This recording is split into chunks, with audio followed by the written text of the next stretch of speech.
¿Qué tal? Muy buenas noches, mi buen amigo Armando Morales. ¿Cómo estás? ¿Cómo te encuentras? Espero que muy bien. Recibe un saludo afectuoso y con mucho respeto como siempre. Saludo extensivo desde luego como siempre a los amigos y amigas de este gran proyecto como lo es Obsesionados con el Terror. Y pues nuevamente aquí su servidor ante ustedes, Jorge Pérez Hernández, desde la calurosísima ciudad de Papantla del Arte de Veracruz, pues estando presente con ustedes de manera virtual, gracias a estas nuevas tecnologías y a esta enseñanza que me brindaste en aquella ocasión, Armando, cosas nuevas que se aprenden. Bueno, pues en esta ocasión mi motivo de estar con ustedes es brindarles como siempre un relato pues donde lamentablemente nuevamente se observan pues las malas artes de una persona en particular con la finalidad de pues dar rienda suelta a su ambición, a su codicia. Historia que lamentablemente tuvo un final bastante triste para los involucrados. Esta historia, según me compartieron un buen amigo maestro que anda por allá ganándose la vida, pues precisamente en la Sierra de Puebla, en los diversos poblados que hay por allá. Lo vamos a ubicar inicialmente a inicios de la década de los 80s. Inicia en la Sierra de Puebla, en un pueblito de ese lugar. Continúa en la ciudad de Puebla. En esta historia vamos a encontrar ciertos personajes involucrados, como son una persona, un varón de nombre Marcelo, campesino, agricultor, su hijo, su único hijo, de nombre Juan Vicente, y quien fuera su esposa, que lamentablemente falleció, la señora Dominga. Esta pequeña familia pues se dedicaba a las labores de campo allá en la Sierra de Puebla, en un pueblito X. Y pues sabemos que las labores del campo, ganarse la vida en el campo, pues es difícil, es una vida dura. Y este señor se dedicaba a esas labores, a la agricultura, a la siembra. Su esposa pues obviamente se quedaba en el lugar a cuidar a su pequeño hijo, Juan Vicente. Lamentablemente, esta señora Dominga pues comienza a enfermar por cuestiones indudablemente naturales, ¿verdad? Enfermedades físicas, problemas de salud, y estando en aquellos lugares, en aquellos tiempos, pues un poquito, pues si no remotos, sí bastante alejados de la civilización, llamémosla así, y de ciertos servicios médicos básicos, pues no tiene la atención debida, los cuidados necesarios, su enfermedad pues se recrudece y finalmente la señora Dominga, aún joven, fallece. Y el señor Marcelo pues tiene la consigna, ¿verdad?, pues de cuidar y educar a su pequeño hijo Juan Vicente. Lo hizo muy bien. Toda la infancia el muchacho pues estuvo cuidado por su padre y obviamente por los familiares, algunos familiares, tanto de su difunta madre como de su padre. Ciertamente le hizo falta la figura materna, pero no tuvo mayores desatinos, estuvo aceptablemente. Pero obviamente el señor Marcelo, pues siendo un hombre relativamente joven todavía, pues necesitaba pues una pareja, una compañera, y por desgracia al pueblo llega una señora relativamente joven con su madre y un pequeño niño también, un poquito más pequeño que su hijo Juan Vicente. Se cuenta que esta señora joven que llega al pueblo pues era una mujer muy atractiva, curvilínea. La dama en cuestión pues sabía lo que poseía y pues su comportamiento era un poco provocativo con los varones del pueblo, aunque siempre procuraba mantener cierta distancia.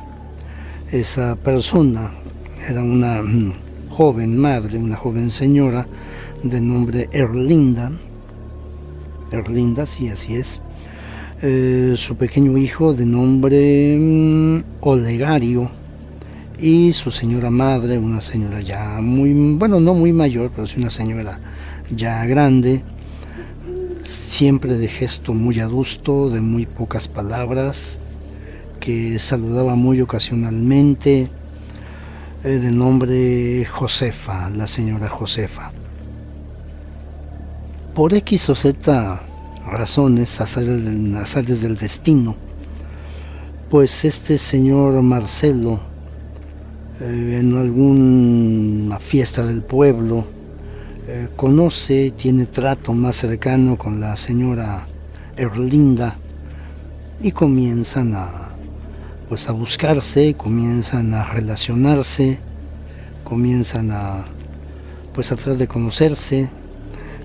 Se cuenta que este señor Marcelo era un hombre muy trabajador, para empezar muy trabajador, un hombre muy de casa, no se le conocían vicios, había estado un poquito deprimido por mucho tiempo por la pérdida de su esposa y sobre todo por la preocupación de cómo educar correctamente a su hijo,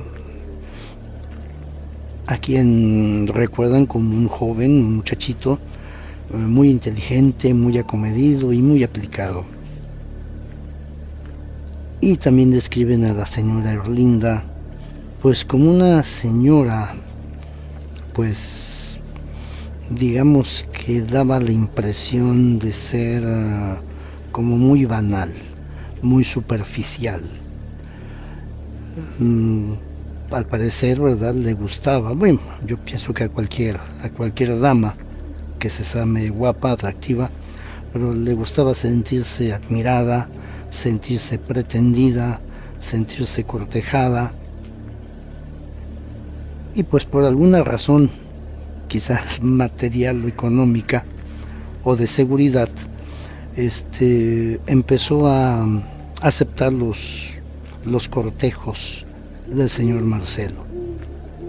Esta señora Erlinda y su madre se habían avecindado definitivamente en el pueblo y habían abierto una pequeña tienda de abarrotes. Y de esa manera sobrevivían. La señora Josefa por las noches colocaba una mesita con algunas sillas y preparaba algunos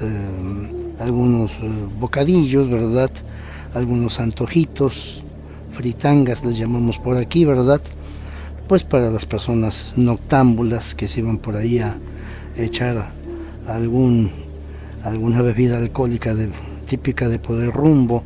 De esa manera sobrevivían. Pues este señor Marcelo y la señora Erlinda pues comienzan a tener un trato más serio, y finalmente este señor Marcelo ofrece a la señora Erlinda irse a vivir juntos a la casa de él, y ella pues acepta, siendo un hombre trabajador que tenía pues ingresos relativamente estables, ¿verdad?, como campesino, como agricultor, acepta y se lleva a su hijo Olegario. ¿Qué sucedió a raíz de esa tan peculiar unión? Lo que se supo al respecto fue un poquito después. La señora Erlinda obviamente a escondidas, comenzaba a maltratar, mal mirar, mal atender al hijo legítimo del señor Marcelo. El señor Marcelo no se daba cuenta o no quería aceptar, no quería notar las veladas humillaciones o los sutiles desprecios que la señora Erlinda le hacía a su hijo. Más adelante él señala que efectivamente notaba que su hijo llegaba a aparecer algunos moretones, pero el muchacho señalaba, al igual que la concubina de su papá, pues que se los había hecho jugando con el hijo de la señora Erlinda, con Olegario. El señor desconfiaba de que eso fuera verdad, pero en vista de que el pequeño pues aseguraba ello, él pensaba seguramente que estaba pues equivocándose en sus apreciaciones.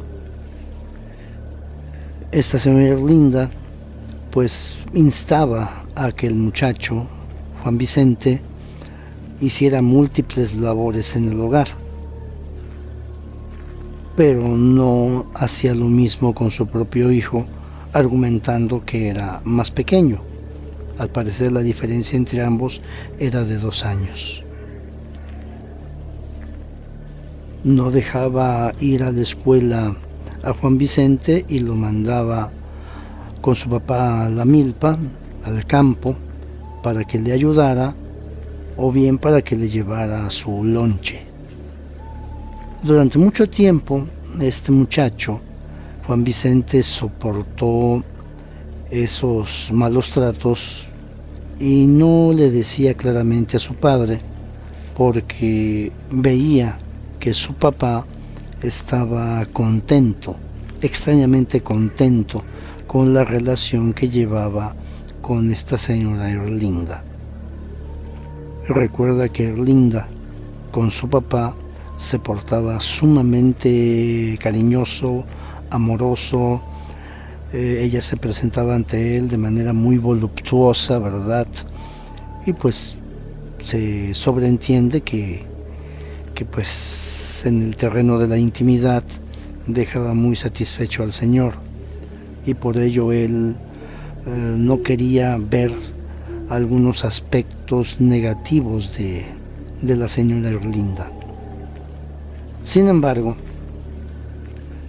en un momento determinado, durante una fiesta en el pueblo, en donde, pues para no variar, dejan a Juan Vicente en casa, argumentando que debe de quedarse en casa, pues por si algo se ofrece, y la señora Erlinda con el señor Marcelo y el pequeño Olegario se van a esa fiesta del pueblo, a esa fiesta patronal seguramente, y es entonces cuando este muchacho, Juan Vicente, aprovecha para reunir algunas cosas suyas y retirarse de casa con la finalidad de salir del pueblo para huir de esos malos tratos, de esas humillaciones que le brindaba la concubina de su padre, y buscar otra vida. Ese muchacho tendría en aquel entonces unos 15 años promedio. Este muchacho tenía una noviecita de escuela, una compañerita que había conocido en sus tiempos de finales de la primaria y que se habían hecho novios en sus tiempos de secundaria, una jovencita de nombre Heréndira. A Heréndira él le platicaba, Juan Vicente le platicaba, pues todo lo que sucedía en su casa con su madrastra, con la señora Erlinda. Heréndira le decía que pues debía de comunicarle eso a su papá, que su papá lo quería muchísimo y si él sabía, si su padre sabía que él estaba siendo maltratado por su concubina, él no lo iba a permitir. Sin embargo, Juan Vicente le argumentaba que pues no quería hacerlo, en primera porque quizás su papá no le creería, y en segunda porque observaba que su papá, a pesar de todo, se notaba contento, satisfecho, feliz con la presencia de esa persona linda en su casa, y que por eso él había tomado la decisión de mejor irse a buscar vida en otro lado. Erendira decía que no se fuera porque era muy peligroso. Él no conocía a nadie en la ciudad de Puebla, a donde él pretendía ir, pero que Juan Vicente le contestaba, pues no me puede ir peor de lo que me está yendo en mi propia casa. Él pernoctó esa noche en casa de Heréndira, a escondidas de los padres de Heréndira, y muy temprano por la madrugada, luego que ella le brindó un lonchecito, ¿verdad? Y le prestó unos pesos que ella tenía ahorrados, y salió con rumbo a buscar un autobús que viajara a la ciudad de Puebla capital. Y así es como llega este muchacho a la ciudad de Puebla, Puebla de Los Ángeles, y pues ahí pues busca qué hacer, cómo sobrevivir, ¿verdad? Y lo primero que hace pues es buscar dónde están los mercados, y pues se pone a trabajar cargando bultos, cargando cajas. Así es como empieza él a sobrevivir, durmiendo en bodegas prestadas, pidiendo permiso para dormir al interior de algún puesto, con pues la consigna de que pues te quedas y cuidas por ahí el puesto, pero pues ten cuidado con las ratas. En fin, tuvo una vida muy difícil ese jovencito. Finalmente tiene la suerte de ingresar, conocer a una empresa transportista, y es una razón de que en sus ansias de conseguir pues dinero, ¿verdad?, para sobrevivir, le ofrece a algunos choferes de los transportes urbanos y suburbanos que veía por ahí: oiga, jefe, le limpio su camión, le barro su camión por dentro, sabe, chamaco, órale, limpia todo. Y él encontraba lo usual, ¿verdad? Hay pasajeros que pues dejan caer monedas.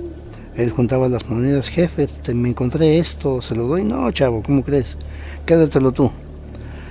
Y el chofer pues le daba por ahí algún billete más, algunas monedas más, y de esa manera iba sobreviviendo este jovencito, hasta que finalmente uno de los choferes se conduele de él, y pues lo menciona a sus jefes en la empresa transportista, y pues le brindan afortunadamente un empleo en esa compañía. Como era un muchacho muy acomedido, obviamente no podían contratar oficialmente a un menor de edad, pero pues digamos que a escondidas le ofrecen trabajo de intendente, de aseador, de afanador, y él se encargaba de pues limpiar las oficinas, los pasillos, los baños, y empezó a recibir para él, ¿verdad?, un sueldo pues bastante generoso para lo que él había ganado anteriormente, estando pues viviendo prácticamente en las calles, en los mercados, en las bodegas. De ser intendente, pues le notan cualidades: un chamaco muy avispado, muy sagaz, muy astuto, muy hábil, muy inteligente. Y pues, ¿sabes qué? Ya no vas a trabajar como aseador, vente aquí a las oficinas y vas a ser el mensajero. Vas a ir a sacar copias, vas a ir al archivo, vas a traer documentos, vas a entregar oficios de oficina en oficina, de gerencia en gerencia. y pues ya más adelante le daban la responsabilidad pues de ir a hacer depósitos al banco, y el chamaco iba pues angustiado, tenso, porque en aquel tiempo se llevaba una buena cantidad de dinero, hacer depósitos al banco, pues para los proveedores o la misma nómina. Su actitud, su comportamiento es observado por dos personas de la compañía, de las oficinas. Una señora de nombre Rita, que era la encargada de finanzas, y un contador de nombre José Luis, que era algo así como el gerente administrativo. Y notaban que este muchacho pues tenía cualidades, era muy observador, muy analítico, y pues había ocasiones en que él tenía los documentos y, oiga, jefe, no está mal esto. No, pues no puede estar mal, lo mandó recursos humanos. No, pues es que mire, tiene un cero de más, aquí está equivocado, este señor en vez de ganar 63 pesos diarios va a ganar 630, chécalo usted. Hijo de mala, de veras, sí es cierto. Y iba derechito al Seguro Social, es el alta. No puede ser. Oye, qué bueno que te diste cuenta, Juanito.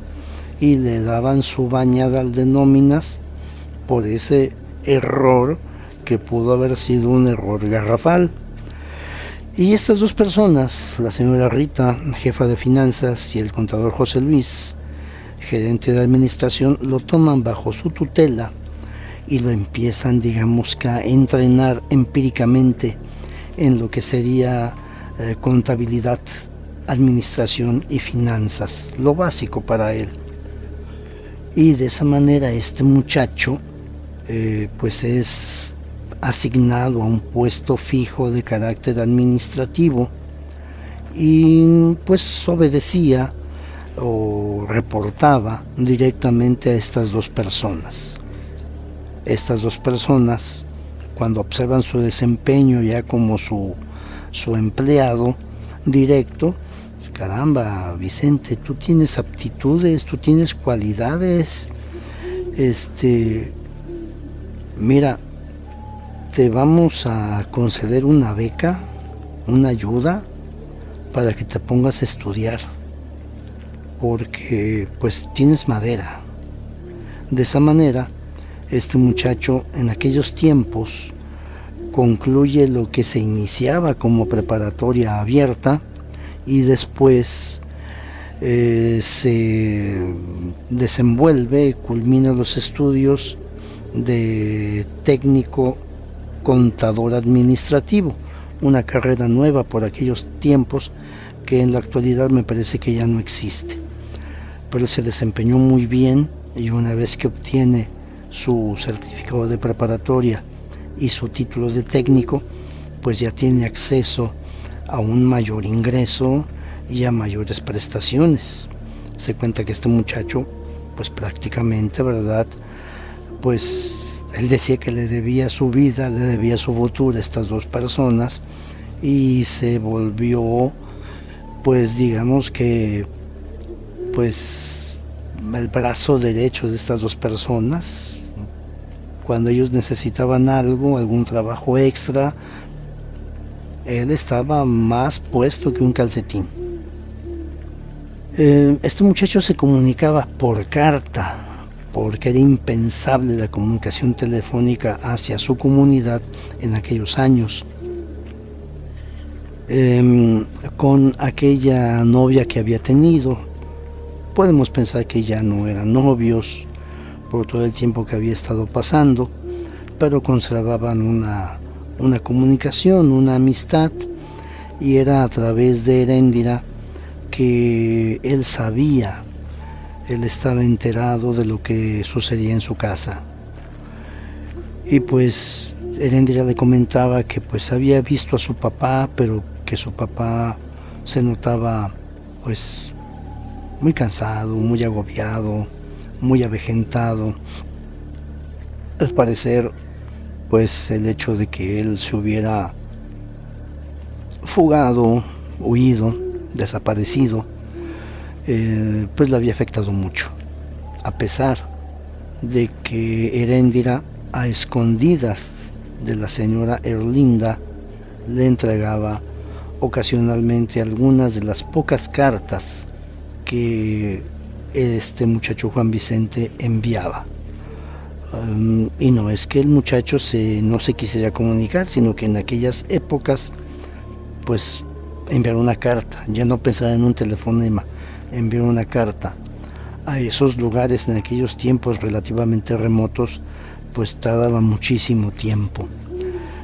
Había comunicaciones telefónicas, pero en aquellos años y en aquellos lugares era lo típico de que solamente existía una caseta telefónica en donde uno llamaba a esa caseta, quiero hablar con tal persona, con el señor X, la señora Z, y desde el sitio donde estaba esa caseta, que pudiese ser una casa particular o un negocio como una farmacia, enviaban a un propio, un emisario, un mensajero, para avisarle a aquella persona que a tales horas o en tantos minutos iba a recibir una llamada y que debía estar presente pues para tomarla. Eran las comunicaciones de aquellas décadas. No había habido la oportunidad de que Marcelo pudiese comunicarse telefónicamente con su hijo, debido a que su mujer Erlinda lo mantenía extraña y continuamente vigilado. La señora Erlinda al parecer desconfiaba de Juan Vicente, a pesar de que habían pasado varios años de su huida, y ella desconfiaba de que este muchacho pudiese volver en cualquier momento y pues comunicarse con su padre y pues digamos que hacerlo consciente de varias cosas. Este señor Marcelo se comunicaba, iba a visitar, a veces cuando cumplía su jornada en el campo, acudía a visitar a esta jovencita señorita Heréndira, pues para saber qué es lo que sabía ella de su hijo, de su muchacho, y ya ella le entregaba alguna carta que había llegado expresamente para él, o bien le dejaba leer las cartas que él le enviaba a ella, pues para que estuviese enterado de lo que pasaba con Juan Vicente allá en la lejana Puebla de Los Ángeles. El señor se ponía contento de que su hijo estuviese bien, pero también le entristecía el hecho de que pues ya tenía muchos años de no verlo. A través de Heréndira, Juan Vicente conocía las necesidades de su papá, y en aquellos años pues era imposible pensar en una transferencia bancaria, en un depósito a una cuenta, así que indebidamente, arriesgándose a que la carta se perdiera o que por lo gordito que parecía la carta, alguna persona, ¿verdad?, del servicio postal la abriera, él colocaba cierta cantidad de dinero en alguna carta que le enviaba a su eterna novia Heréndira, y ¿sabes qué? Pues dale esto a mi papá, y esto que te mando pues también es para ti, para algún antojito que tengas o alguna necesidad. Y la jovencita pues muy honradamente, ¿sabe qué, don Marcelo? Esto se lo manda a su hijo para tal o cual cosa. No era muy frecuente, pero lo hacía. Así pasaron al parecer cerca de 10 años, hasta que pues hasta que Juan Vicente, una vez que la señora Rita, la jefa de finanzas, que era una persona mayor, se pensiona, se jubila, el contador José Luis Vicente este es tu momento, tú te vas a ese puesto. Oiga, pero es que hay otras personas que lo deben de merecer más que yo. Para nada. No hay ninguno de aquí que maneje mejor que tú esa área. Y no confío en nadie más que en tu persona. Así que esa silla es tuya. Antes de que se enfríe, siéntate ahí. Y él se transformó en el nuevo jefe de finanzas de la compañía, con un sueldo mayor, ¿verdad? Mejores prestaciones y mayor capacidad de decisión. Cuando él empieza a mejorar económicamente, pues él lo que hace es comprarse una camioneta, una unidad, una camionetita de uso, no nueva, ¿verdad? Porque él era muy ahorrativo, no era dispendioso, y uno de sus planes, un fin de año, era ir a visitar a su papá allá al pueblo, a la sierra. Y pues llena su camioneta de víveres, de despensa, y se lanza para estar allá con su padre en la cena del día 24. Previamente pasó a visitar a su eterna novia Heréndira, platicaron mucho rato, él se enteró por voz de ella pues de todo lo que había pasado en el pueblo, que parecía que no había pasado el tiempo por ese poblado, estaba igual como lo recordaba, no había habido quizás un progreso mínimo. Y entonces, después de estar un rato con ella y darle sus obsequios, se lanza a visitar a su padre. Su papá no sabía que venía, que lo iban a visitar. Se cuenta que están la señora Erlinda, el señor Marcelo, la madre de Erlinda, la señora Josefa, y el joven Olegario, ya con su esposa y su primer bebé. Cuando ven que se acerca una camioneta bonita, imaginemos por lo que me platican algo así como una Durango, que se estaciona por ahí y baja un sujeto grandote, fornido, bien vestido, y pues llama a la puerta. El señor Marcelo pues acude a abrir y reconoce a su desaparecido hijo Vicente, Juan Vicente. Sorpresa para Erlinda, sorpresa para Olegario. La esposa de Olegario ignoraba quién era esa persona, y la señora Josefa, como siempre, impávida, incólume, sin mostrar ningún tipo de emoción. Juan Vicente, Juanito, hijo, expresaba Marcelo, y se abrazan, se aprietan, ¿verdad? Se demuestran su afecto. Pasa, hijo, pasa, qué bueno que viniste. Gracias a Dios, bendito sea que ya estás de vuelta. Vine a visitar a tu papá, ya tiene muchos años. Finalmente ya me animé a venir. La señora Linda no deja pasar la oportunidad, ¿verdad? Vaya, ya volvió el hijo pródigo, ya regresó el que aprovechó nuestra ausencia para huir como un delincuente. Erlinda, no empieces, por favor. Que no empiece ¿qué? Discusión entre esposos. Que no empiece ¿qué? ¿Es la verdad? Acuérdate, cuando llegamos de la fiesta él ya no estaba. Se había ido. Se fugó como un delincuente.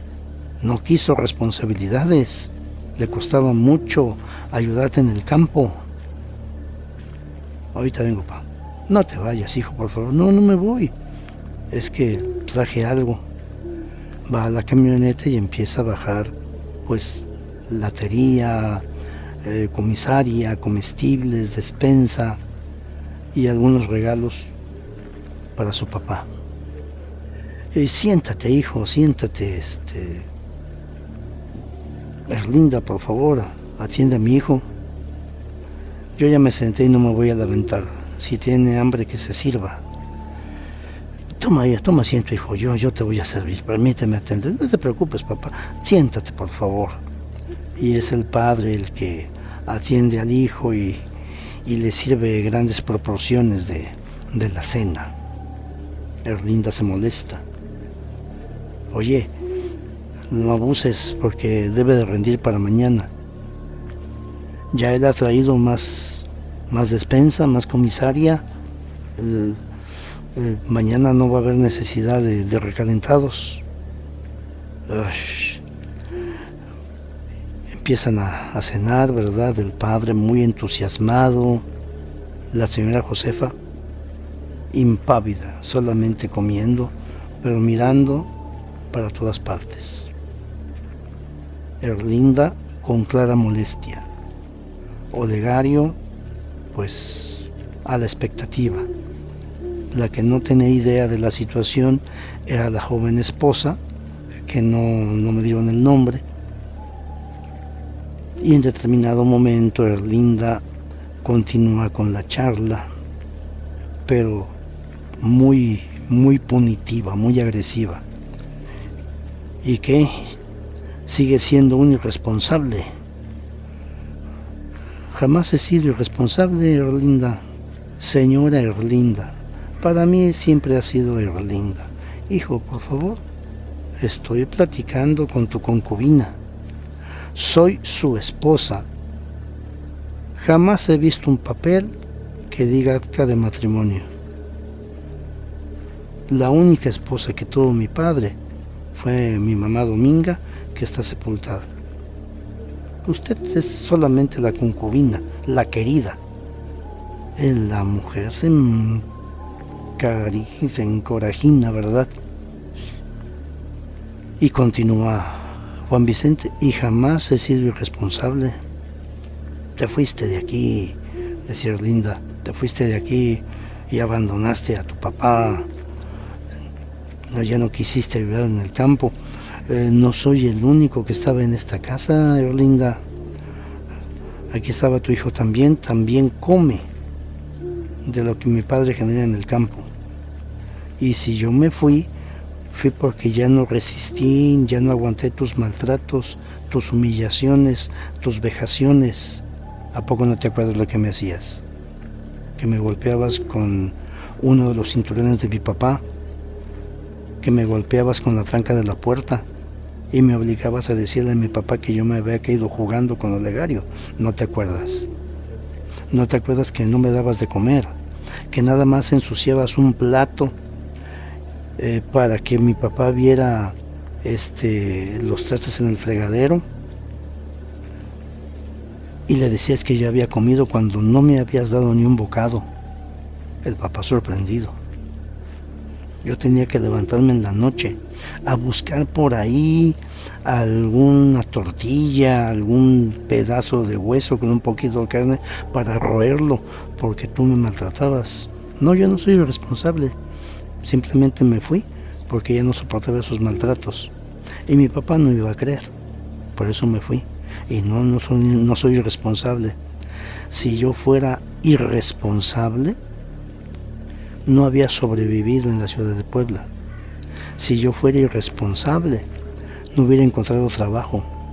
Si yo fuera irresponsable, no me habrían ascendido en el trabajo que tengo. Si yo fuera irresponsable, no tendría yo esa camioneta que compré con mi trabajo. Yo sí soy responsable. ¿En qué trabajo, Olegario? En nada. Yo ya pregunté. Él se la pasa aquí metido.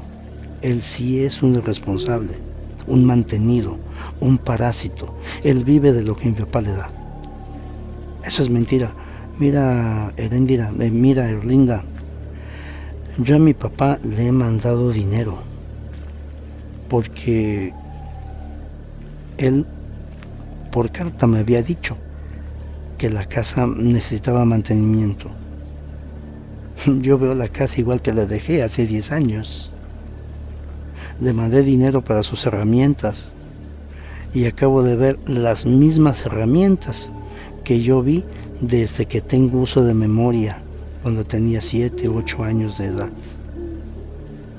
¿Dónde está ese dinero? Tú lo has malgastado. Le he mandado ropa a mi papá y nada más por mera gentileza mandé ropa para ti y para tu hijo. Yo a mi papá lo veo con la misma ropita remendada y desgastada. Discúlpeme, papá. La misma ropita desgastada y remendada de cuando yo estaba aquí en casa hace 10 años. Y a usted la veo luciendo las ropas que yo les mandé. Y estoy viendo que Olegario trae la camisa, una de las camisas que yo mandé para mi papá. Ustedes son unos parásitos. La mujer estaba hecha una fiera y de repente se levanta. Óyeme bien. Pero la señora Josefa, Erlinda, siéntate. Pero mamá, ¿qué te sientes? La señora Erlinda, muy a la de a fuerza, se sienta, bufando. La señora Josefa se dirige a todos. Hoy es Nochebuena, mañana es Navidad. Todos a cenar y sin discusiones. ¿Me oíste, Erlinda? Sí, mamá. ¿Qué te he dicho? Que todo tiene su momento. Que no se te olvide. Ponte a cenar. Y, como por arte de magia, se acaba el pleito, se acaba la discusión y todos empiezan a concluir la cena.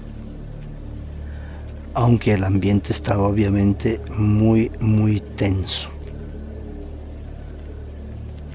Finalmente este muchacho, Juan Vicente, se despide. Ya te vas, hijo, decía su papá. Voy a pasar la noche en casa de Heréndira. Sus papás me ofrecieron quedarme ahí, porque obviamente yo aquí no me puedo quedar, papá. Mañana antes de retirarme te paso a visitar y me paso a despedir. Y este muchacho se retira y vuelve al día siguiente, a media mañana, ¿verdad?, para saludar a su papá y finalmente despedirse. Pero ahí se da una nueva discusión en donde él muy posiblemente debió de haberse quedado callado y no haber mencionado lo que mencionó, pues para cuidar el factor sorpresa y para no quedar en evidencia la carta que tenía oculta bajo la manga, pero quizás se dejó llevar por el enfado, la molestia pues provocada por digamos su madrastra Erlinda. Cuando él se despide de su padre, Heréndira le dice: la próxima vez que vayas a venir, avisa, porque no puedes llegar nada más así a mi casa. ¿A tu qué, perdón? A mi casa. Yo creo que estás equivocada, Erlinda. ¿Esta no es tu casa? ¿Cómo no? Desde el momento en que vivo con tu papá, aunque sea concubina, como tú dices, esta es mi casa. Caramba, Erlinda, pues mira, estás bastante equivocada. Cuando yo me fui de aquí, hace aproximadamente 10 años, no solamente me llevé mi ropa, no solamente me llevé mis pertenencias, también me llevé unos documentos, entre ellos las escrituras de esta casa y las de las tierras de cultivo de mi papá.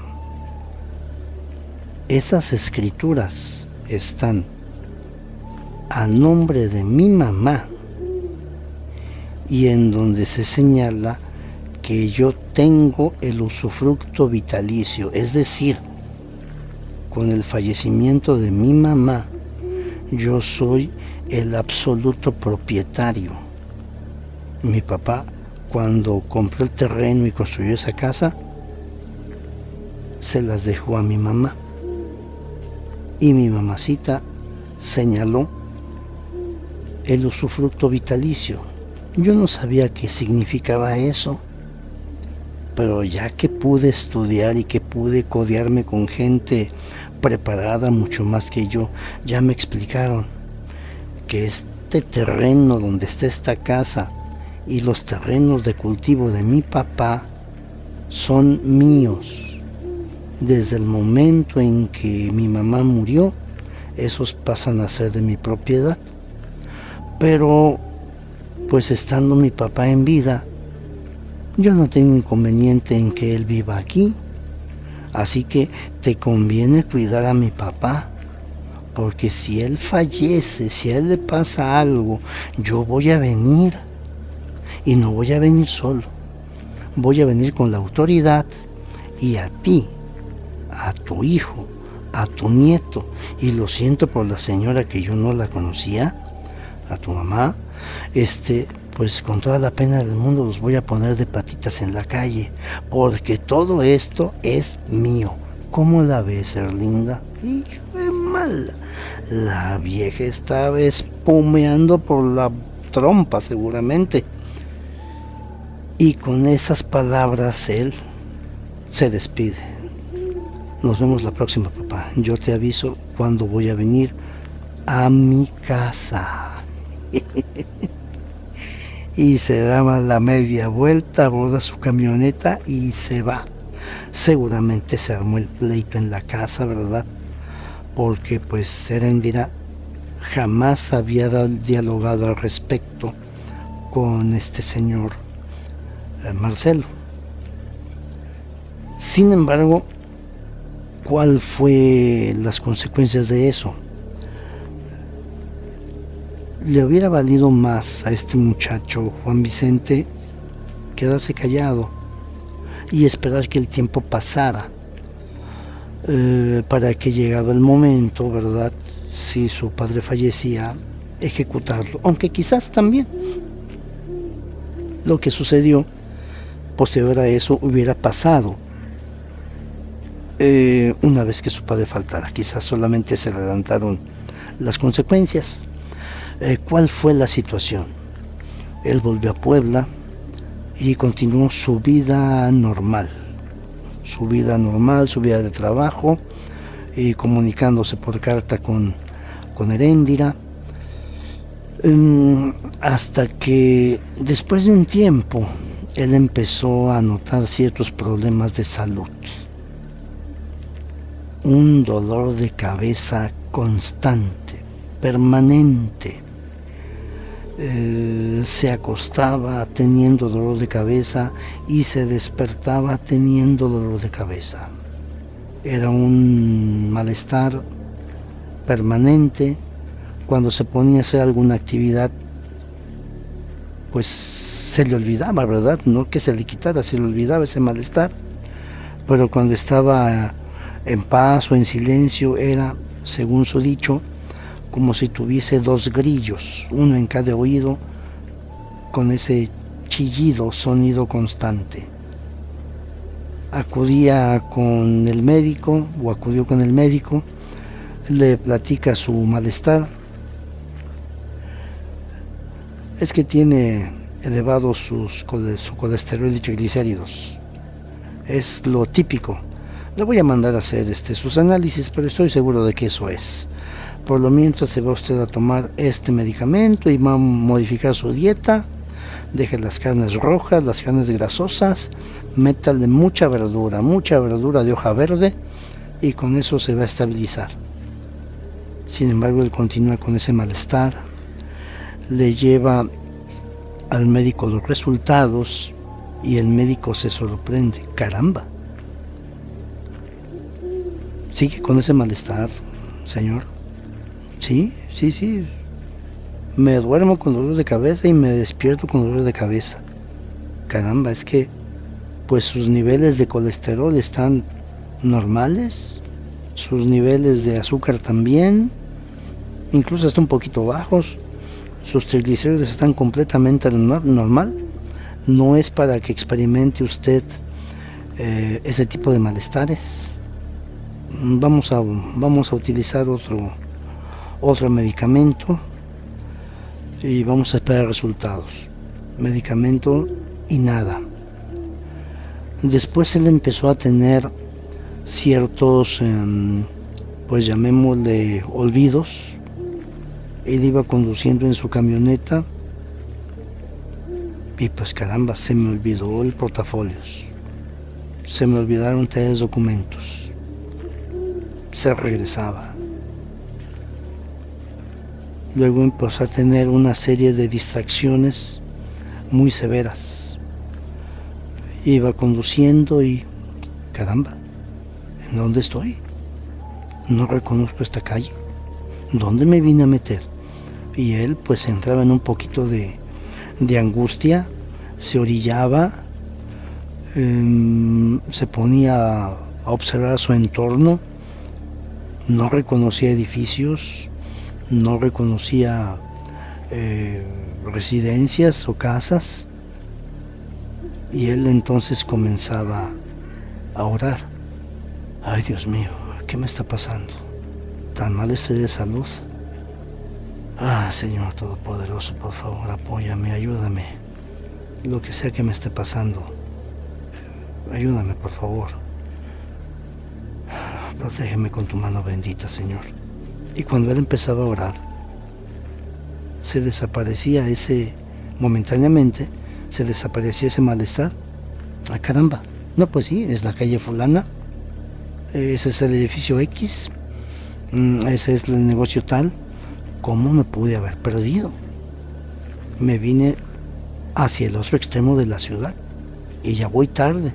Se regresaba, tomaba camino, empezó a tener ciertos olvidos, ciertos errores en la documentación financiera, muy riesgoso, muy peligroso y muy comprometedor. Afortunadamente su jefe inmediato, el contador José Luis, revisaba todo antes de pasarlo a gerencia general y, oye, Juanito, ven acá, oye, esto está mal. ¿Cómo? Chécalo. De veras, sí es cierto, caramba, ¿cómo te pudiste equivocar en algo tan obvio? Por favor, me extraña. Corrígelo, por favor, porque vamos atrasados, Dios mío. Comenzaba a hacer de nuevo su trabajo, le llamaba a alguno de sus asistentes, a ver, chécame esto, si he cometido algún error, chécamelo bien. Sí, conta, se equivocó aquí, corrígelo. Tuvo que colocar a una persona exprofeso que le revisara la documentación que realizaba. Más adelante empezó a tener problemas más específicos de salud, porque estando acostado, estando durmiendo, le invadía una rasquiña, una urticaria, una picazón en todo el cuerpo, muy desesperante, que él llegaba incluso a esterirse en el cuello, en los brazos, en muchas partes de su cuerpo, porque era una picazón endemoniada. Tenía que irse a la ducha, a la regadera, a bañarse con agua fría para tratar de calmar esa molestia.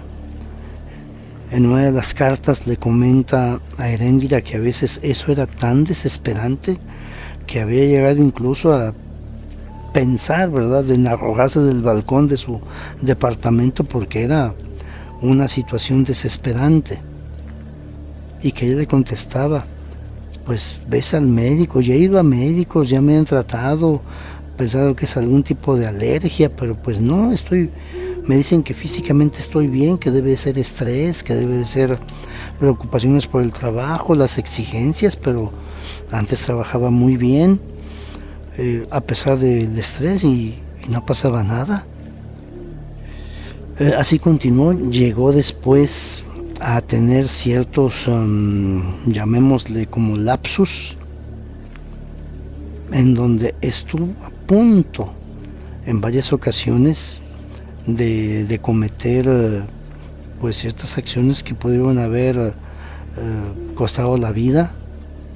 En algún momento determinado él como que despierta en un trance y se encuentra con una botella de insecticida que él iba a beber pensando, asegurándose de que era una botella de refresco. En otras ocasiones, en otra ocasión, él estuvo a punto de cruzar una calle que abiertamente había un tráfico endemoniado porque no estaba colocado el alto, pero él aseguraba que él no veía ningún automóvil y por eso iba a atravesarse, si no fuera por una persona que lo sujete y oiga, burro, ¿cómo puedes pasar? Mira, te van a hacer torta. Ah, caramba, ¿de veras? Pero yo no veía carros. No, yo juraba que no había tráfico. Oiga, que vino usted borracho, drogado. Ese tipo de situaciones fue comenzando a pasarle y él llegó un momento en que empezó a dudar de su salud mental. Y él le escribe una carta, una nueva carta a Heréndira, relatándole sus malestares. Y ella, muy preocupada, pues le contesta de que pues pida vacaciones, pida permiso porque no puede estar así, que necesita quizás un tratamiento más especializado. Hay una parte que no se conoce con claridad. Se infiere o se concluyó por lo siguiente. Este muchacho Juan Vicente acudió a médicos, especialistas, incluso hasta servicio de psiquiatría en el Hospital Universitario de Puebla. Pues lo atendieron lo más que podían, aunque señalaban que físicamente, orgánicamente, neurológicamente no tenía una evidencia de algún daño, deterioro o enfermedad. Pero tiempo después, porque esto tuvo muchas semanas, quizás 3 meses de estar sucediendo, en donde él cometió muchos errores que fueron corregibles, tuvo muchos lapsus que afortunadamente no pasaron a mayores, estuvo en muchas situaciones de riesgo como los descritos, que afortunadamente, gracias a Dios, no pasaron a mayores también. Cuando de repente en una ocasión él se despierta sin ningún malestar. ¡Ah, caramba! Ya no tengo ese sonido de grillos en los oídos. Ya puedo respirar bien. No siento esa opresión en el pecho como si me estuvieran pisando. Caramba, no tengo ningún malestar, no tengo ninguna picazón. Me siento tranquilo, me siento apacible, no me siento desesperado, no me siento inquieto. Dormí muy bien. Caramba. Pues yo creo que finalmente los medicamentos hicieron efecto y él continúa su vida normal. En su trabajo le decían, oye Juan Vicente, ya te ves distinto, ya te ves diferente, ya tuviste tu tratamiento, ¿verdad? Sí, jefe, ya lo tengo. Qué bueno, ya te ves de un semblante diferente, un semblante distinto, ya no te ves tan acelerado como antes. No, ya me siento bien. Qué bueno. Pues entonces a la chamba, porque hay que juntar para la chuleta. Él le escribe nuevamente a Heréndira y esta le contesta con una carta relativamente breve, pero muy significativa. Juanito, pasaron muchas cosas en el pueblo. Cuando tengas oportunidad, ven. Sí, yo pretendo ir, pero será hasta, pues, hasta mediados de año. Si puedes, ven antes. Es por tu papá. Dios mío, mi papá. ¿Quién le habrá pasado? Obviamente no iba a esperar a una siguiente carta. Él pide un permiso, porque trabajaban también los sábados mediodía, pide permiso de un sábado, y él, desde que sale de su trabajo el viernes, agarra su camioneta y se lanza hasta su pueblo, que según me relatan serían como 5 horas de camino. Y cuando llega, lo primero que llega a hacer es visitar a Heréndira. ¿Qué pasó? ¿Qué pasó con mi papá? Siéntate. No, pero ¿qué le pasó a mi papá? ¿Dónde está? ¿Está internado? ¿O qué sucede? ¿Dónde se lo llevaron? Tu papá, pues está huyendo. Se fue del pueblo. ¿Cómo que está huyendo? Golpeó a Erlinda y le quitó la vida a la señora Josefa. ¿Que mi papá hizo qué? Así como lo oyes. Pero ¿qué pasó? No entiendo. Mi papá siempre ha sido muy apacible, muy tranquilo. Él nunca le habría hecho daño a nadie. Te voy a platicar. No vayas a tu casa en este momento. Yo le compartía a tu papá las cartas que me enviaste, donde tú señalabas pues tus enfermedades, tus molestias, donde mencionabas que pues los médicos no te habían detectado nada, los casi accidentes que habías tenido, aquellos pues momentos en que tú te habías confundido y estabas sosteniendo un frasco de insecticida o de ácido con la plena conciencia que era refresco, etcétera. Y pues tu papá se preocupó mucho, y por lo que él me contó antes de huir del pueblo, es que confrontó a Erlinda, que qué te había hecho o qué te había mandado a hacer. No entiendo, Heréndira. Tú no lo supiste porque estuviste fuera muchos años, pero Heréndira y su mamá se dedicaban a practicar actos de brujería. Ellas llegaron de otro pueblo, pues no porque no tuvieran dónde vivir.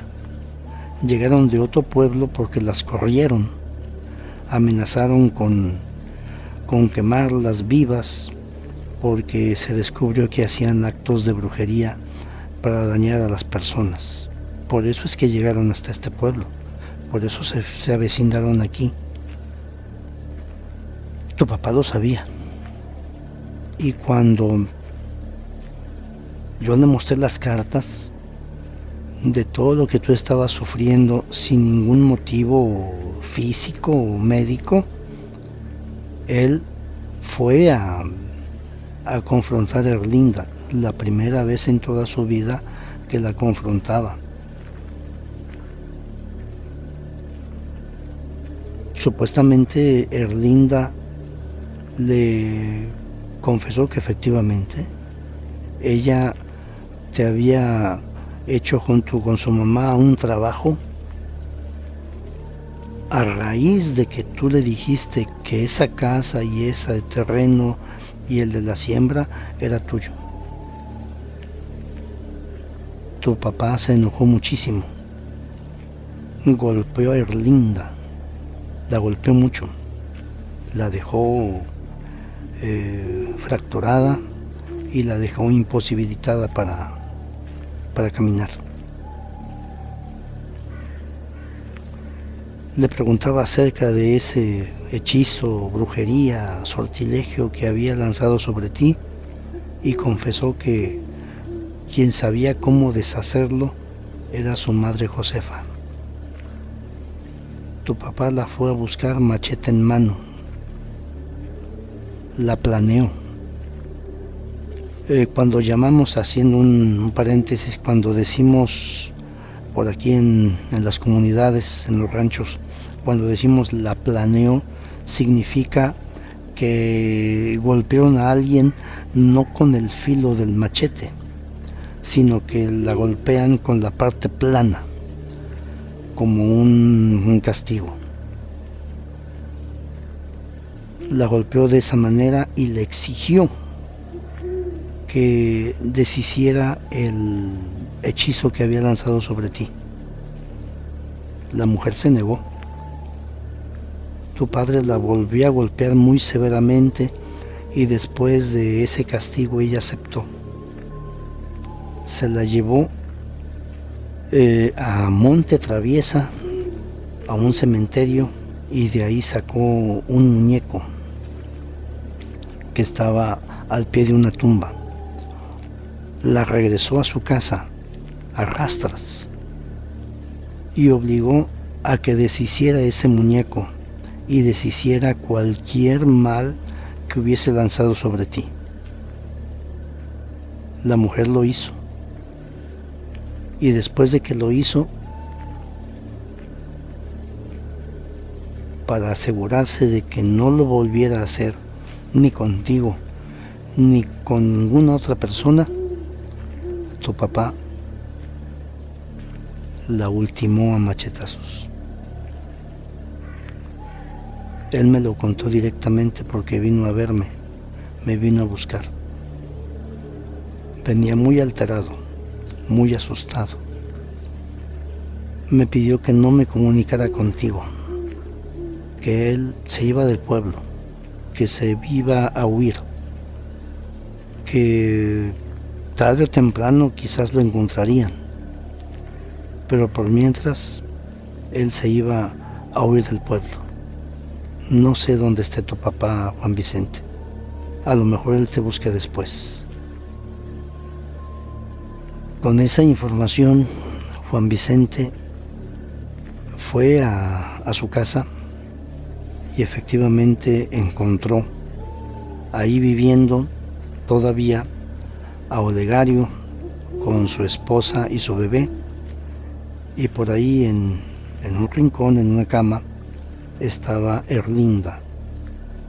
Todavía se veía sumamente golpeada, sumamente lesionada. Tal parecía que tenía fracturada la mandíbula y estaba confinada a una cama porque al parecer los golpes que le había dado el señor Marcelo le habían lesionado, fracturado su espina dorsal. Juan Vicente le indica a Olegario: pueden quedarse a vivir aquí el tiempo que gusten, pero no se olviden que esto es mío. Se retira. Al día siguiente se va del poblado, regresa a Puebla capital y por desgracia jamás tuvo noticias de su padre. Nunca supo qué fue de él, su papá nunca lo contactó, él no pudo averiguar. Efectivamente, tiempo después, en los periódicos de la capital del estado, se mencionaba que en un poblado de la sierra, un hombre, un agricultor, un campesino, por motivos desconocidos, había lesionado severamente a su pareja sentimental, dejándola confinada a una cama por haberla dejado inválida, y que a su suegra la había ultimado de manera sangrienta a machetazos.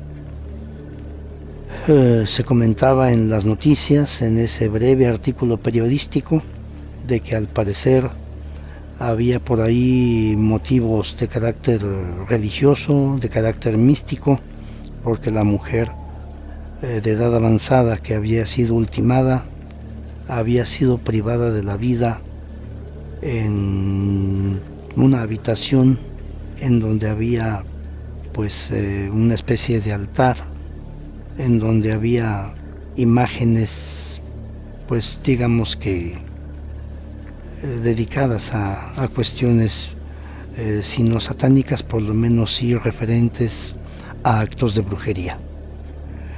Y pues de esta manera, por esta ocasión, llegamos al término de este relato que por desgracia pues no tuvo un final feliz, por desgracia, lamentablemente. Pues misión cumplida, amigos, Armando, amigos y amigas de la comunidad, damos por terminada esta sesión y pues aprovechando para felicitar al amigo Armando por este nuevo formato en las participaciones. Como siempre, Armando, buscando una forma diferente de satisfacer a tus seguidores y a tus fanáticos. Como siempre, ha sido un placer colaborar contigo y pues nos estaremos viendo y escuchando en una próxima emisión. Saludos, excelente noche. Jorge Pérez Hernández, servidor. Estamos a la orden. Dios los bendiga mucho.